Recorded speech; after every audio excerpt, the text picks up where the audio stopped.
Una po sa ating mga balita, ipinag-utos na ni Pangulong Ferdinand R. Marcos Jr.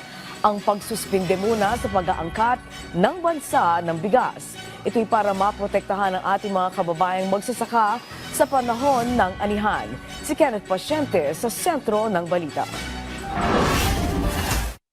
Sa layuning umagapay sa mga magsasaka, pinasuspindi na ni Pangulong Ferdinand R. Marcos Jr. ang pag-aangkat ng bigas sa loob ng 60 araw. Ito ang naging desisyon ng Pangulo kasunod ng kanyang pagkonsulta sa mga miyembro ng kanyang gabinete na kasama sa kanyang state visit sa India. Ipatutupad ang naturang suspensyon simula September 1. Ayon sa palasyo, ito umano ang naging direktiba ng Pangulo para matiyak na hindi malulugi ang mga lokal na magsasaka, lalo na ngayong harvest season.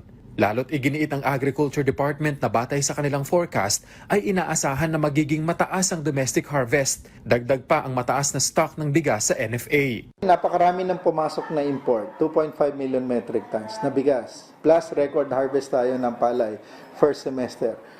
Yung 45 to 60 days, 1.5 months.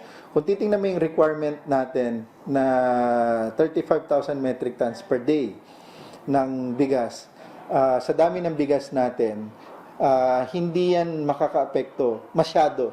Samantala, sinabi rin ng Pangulo na hindi pa panahon para pag-usapan ang pagpapataas ng taripa sa mga imported na bigas. Una nang inirekomenda ng Department of Agriculture ang pagpapatupad ng unti-unting pagtaas ng rice import tariff na layong mabalanse ang pangangailangan ng mga magsasaka at mamimili. Mula New Delhi, India, Kenneth Pasyente para sa Pambansang TV sa Bagong Pilipinas.